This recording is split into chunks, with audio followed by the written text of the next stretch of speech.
মুসলিম উম্মা মায়েদের কথা বলছি। দেখেন আমরা আছি কোথায়, তাদের কথা বলছি। আমাদের পাড়া গ্রামে এমন হয়ে বিড়ির চর্চা হয়েছে, আর বিড়ি যে বানায় সেই লোকটা হচ্ছে পুরুষ।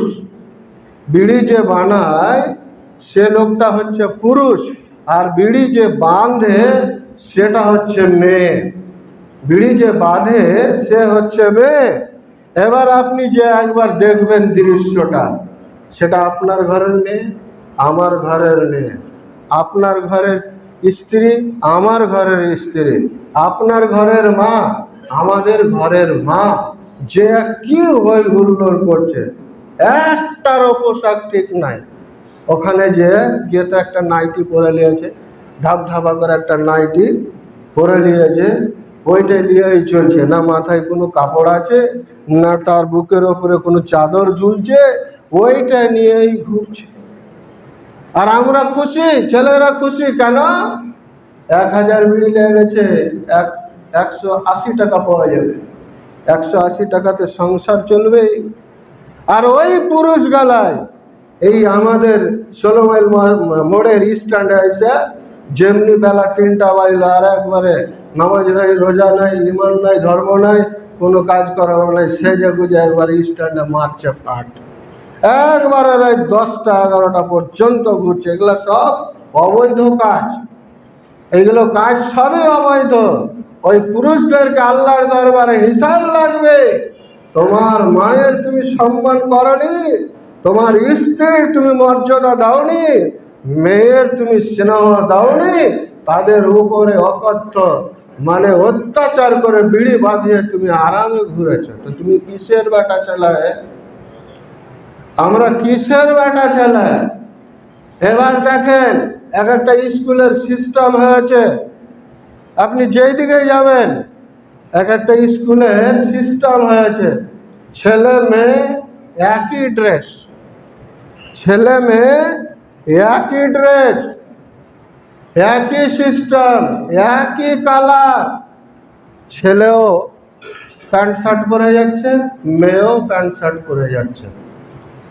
ছেলেও প্যান্ট শার্ট পরে যাচ্ছে, মেয়েও প্যান্ট শার্ট পরে যাচ্ছে। আপনার মেয়ে আমার মেয়ে শুধু প্যান্ট আর শার্ট পরে, আবার তাদের একটা স্টাইলের জন্য আবার কোমরে একটা বেল্টও লাগছে। সেই বেল্ট পরে কি একাকার অবস্থায় ছেলে মেয়ে ওখানে লেখাপড়া করছে, একবারে একাকার অবস্থায়, যেটা হাদিস কোরআন কোনোদিন বৈধ বলে স্বীকৃতি দেয় না। আল্লাহ রসুল সাল্লাল্লাহু আলাইহি সাল্লাম বলছেন যে তোমার মেয়ে আছে, পড়াও, স্কুলে পড়াও, কলেজে পড়াও, ইউনিভার্সিটিতে পড়াও, ডাক্তারি করাও, ইঞ্জিনিয়ারিং করাও, যাহা কিছু আছে তুমি সব জায়গাতেই করাও, তাহলে তার পোশাকটা হতে হবে শালীন পোশাক হতে হবে। আজকে আমরা আমাদের মেয়েদেরকে সেইখানে পাঠিয়েছি, কেউ বাধা দেওয়ার নেই, কেউ কোনো কিছু বলার নেই। তা যার ড্রেসটাই ঠিক নাই সে আবার ইসলামের কতটা কি করতে পারে? যার পোশাক আশাকটাই ঠিক নাই সে ইসলামের কতটা দরদি হতে পারে? আপনারাই ভাববেন, চিন্তা করবেন। এবার খেলা হয়েছে, খেলা এখন একটা ছেলে মেয়ে উভয় খেলা করছে, তো সেই খেলাতে গিয়ে ছেলেরা প্যান্ট শার্ট পরছে, কোনো অসুবিধা হয় না। মেয়েদের জন্য বিকিনি তৈরি করে দেওয়া হয়েছে, শুধু বডিটাতেই থাকবে কাপড়া, শুধু বডিটাতেই থাকবে কাপড়া, আর একটা সামান্য একবারে ছোট আকারের জাঙ্গিয়া টাইপের প্যান্ট থাকবে। ওইটা পরলে নাকি বেশি খেলতে পারবে। এইগুলো ফালতু কথা। একটা ছেলে একটা জামা গায়ে দিয়ে খেলতে পারছে, আর আপনার মেয়ে আমার মেয়ে জামা গায়ে দিয়ে আর খেলতে পারবে না, জামা গায়ে দিয়ে আর খেলতে পারবে না, দৌড়াতে পারবে না, হাই জাম্প পারবে না, লং জাম্প পারবে না। এইটা কোন কথা? আল্লাহ রসুল সাল্লাল্লাহু আলাইহি ওয়াসাল্লাম তার নিজের স্ত্রীর সাথে খেলা করেছে, তাতে হাই জাম্প হয়েছে, লং জাম্প হয়েছে, দৌড়াদৌড়ি হয়েছে, সমস্ত কিছু হয়েছে, আবার ফের বরখাও তেনেছে। সুবহানাল্লাহ পড়ে। তো সে যদি পারে বা পায়, তাহলে আজকে আমাদের মেয়েদের কেন হবে না? একটা মেয়ে বোরখা পরে দৌড়াতে পারবে না, এটা ভুল ধারণা। তার কারণ বোরখা ওই রকম ড্রেস নয় যে আপনার পাকে চেপে ধরে নিবে, আপনার হাত চেপে ধরে নিবে, এইরকম ব্যাপার নাই। তা আজকে আমাদের মা বোনদেরকে দেখে মনে হচ্ছে যে এরা দুনিয়ায় বিকৃতি হয়ে গেছে, তাদের পোশাক আশাক, চলন ফিরন, উঠন বসা। এবারে দেখেন যে সবচাইতে মেয়েদের যেখানে গুনাহ হয় সেটা হলো এই চুল, এই যে মাথার চুল। তো চুলগুলো আপনি লক্ষ্য করেন, চুলে শুধু ছেলেরা যাচ্ছে তা না, মেয়েদের যে জন্য বিউটি পার্লার খোলা হয়েছে তারা ওখানে যায়, চুল শেভ করে, মুখ শেভ করে, সমস্ত কিছু করছে। এবার সেই চুলের মাথাতে কোনো টাইমে আর কাপড় চড়ে না। সে আমাদের ঘরের মেয়ে, বাইরকার না, আমাদের মুসলিম ঘরের মেয়ে মাথায় কাপড় চড়ে না। কেন চড়ে না?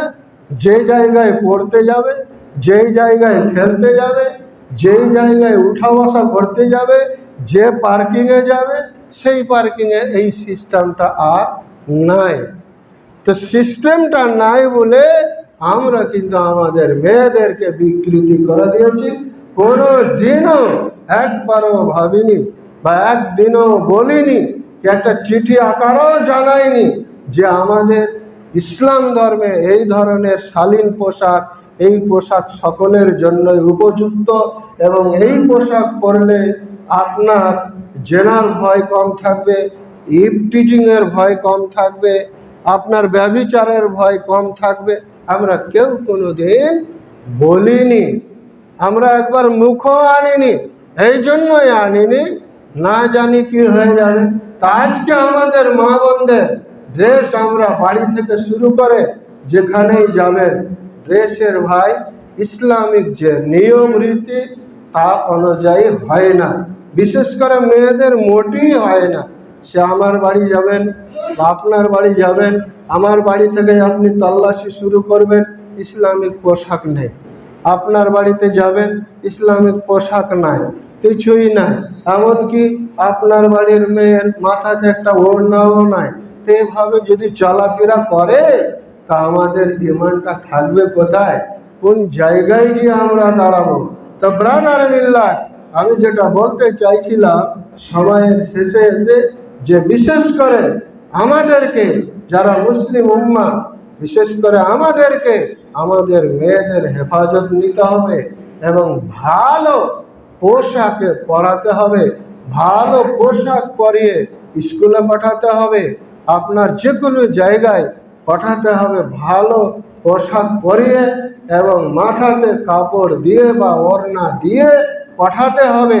আল্লাহ রাব্বুল আলামিন যেন আমাদেরকে শালীন পোশাক বানাবার, পড়ার তৌফিক দান করেন। আল্লাহুম্মা আমিন সুম্মা আমিন।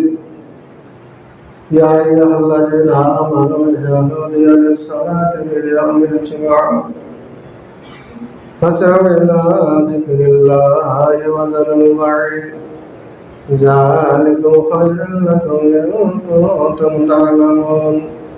فإذا قضيت الصلاة فانتشروا في الأرض وابتغوا من فضل الله واذكروا الله كثيرا لعلكم تفلحون.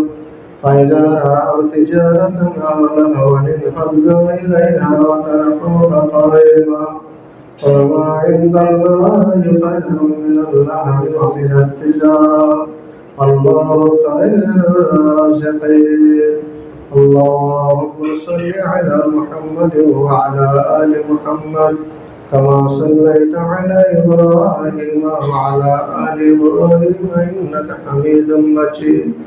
اللهم بارك على محمد وعلى آل محمد كما باركت على إبراهيم وعلى آل إبراهيم إنك حميد مجيد سبحان ربك رب العزة عما يصفون سلام على المرسلين والحمد لله رب العالمين آمين